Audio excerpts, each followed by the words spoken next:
अखिलेश यादव हैं, ये लगातार हमलावर हैं कि देखिए इससे पूरे देश का जो है मुस्लिम पूरी तरीके से इन्हें माफ़ नहीं करेगा, इस तरीके के शब्दों का चयन करें। जितनी भी देश का मुस्लिम को हम इनसे ज़्यादा दे रहे हैं। 18 से 20% जो समुदाय है उसको 32 और 36% तक घर, अनाज, बिजली, सिलेंडर, शौचालय इत्यादि के माध्यम से, आयुष्मान कार्ड के माध्यम से हम लाभान्वित कर रहे हैं। हमसे ज़्यादा कौन करेगा?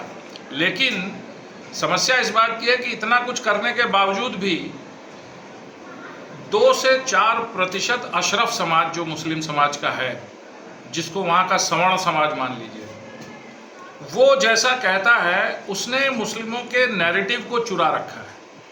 वो जैसा कहता है मुस्लिम अतिसंख्य समाज वैसा ही उसको करना पड़ता है। आज पसमानदा समाज खुश है, आज दलित मुस्लिम समाज खुश है, और दोनों लोग ये कह रहे हैं कि हाँ ये बिल्कुल सही हुआ है। क्यों? क्योंकि ना तो उनको किसी बोर्ड में जगह मिलती थी, ना वो किसी खरीद फरोख्त में शामिल होते थे, ना वो इन भ्रष्टाचार के अंदर उनको शामिल किया जाता था, ना कोई लाभ उनको दिया जाता था।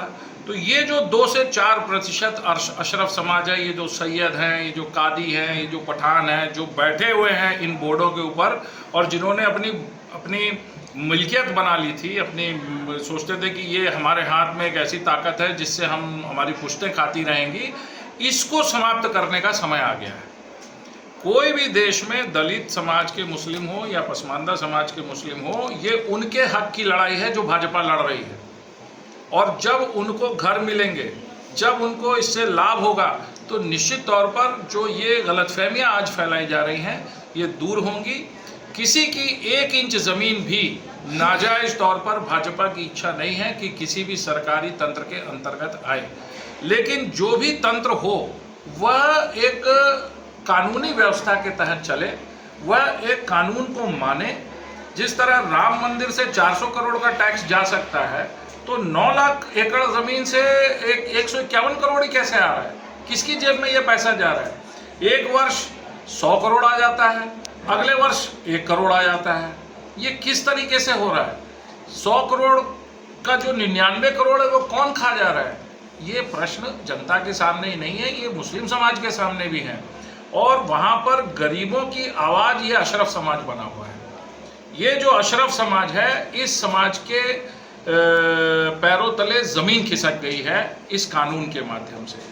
और वो है जो शोर मचाता है, वो है जो मीडिया चैनल्स पर जाकर बहस करता है, वही है जो व्हाट्सएप करके बच्चों को इकट्ठा करके पत्थर चलवाता है, वही है जो कश्मीर में कह रहा था आग लग जाएगी, वही है जो वहाँ पर बच्चों को पैसे बांट रहा था, वही है जो संभल को हम नहीं हिंदुओं को देंगे कहता है, वही है जो काशी और मथुरा के ऊपर उपद्रव करता है, केस लगाता है, वही 7-8 NIA की रिपोर्ट आई है, 7-8 लोगों का नाम दिया है, वही जमाते इस्लामी 400 लोगों को कोर्ट से छुड़ा कर लेकर गए हैं, वही NGOs उस बात को कर रहे हैं।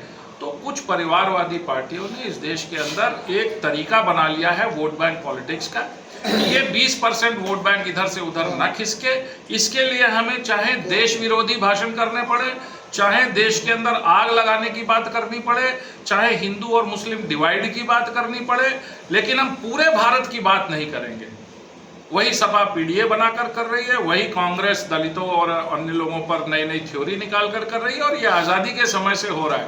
भाजपा ने मोदी जी के नेतृत्व में इस देश में एकता का जो एक नया बीजारोपण किया है, उससे ये सब घबराए हुए हैं कि हमें इनके, वो कहते हैं अंग्रेजी का शब्द है चिंक इन द आर्मर, मतलब कि इनके कवच के अंदर हमें कोई छिद्र नहीं मिल रहा है जहां से हम इनको नुकसान मिलाकर ये माना जाए विपक्ष समाप्त है इस वक्त, विपक्ष के जो भी मुद्दे पूरी तरीके से। बिल्कुल, पसमानदा समाज यानी OBC समाज मुसलमानों का, दलित समाज यानी जिसको ये लोग अर्जल कहते हैं, जिसको हलालखोर कहते हैं, जिसको कमीन कहते हैं, जिसको साथ बिठाकर खिलाते नहीं है, हम उसको ताकत देने वाले हैं। हम उनको घर देंगे इन ज़मीनों पर, हम उनको व्यवसाय के अवसर देंगे इन ज़मीनों पर। ये उन लोगों की लड़ाई हम लोग लड़ रहे हैं, क्योंकि देश में लोकतंत्र में एकता और अखंडता के अलावा इस गरीबी को समाप्त करने के लिए आवश्यक है कि उन गरीब तबकों पर ध्यान दिया जाए जिस पर उनका समाज ध्यान नहीं दे रहा है। और मुस्लिम समाज की ये परिस्थिति है कि उन्होंने अपने इस गरीब पसमानदा और दलित समाज पर भी ध्यान नहीं दिया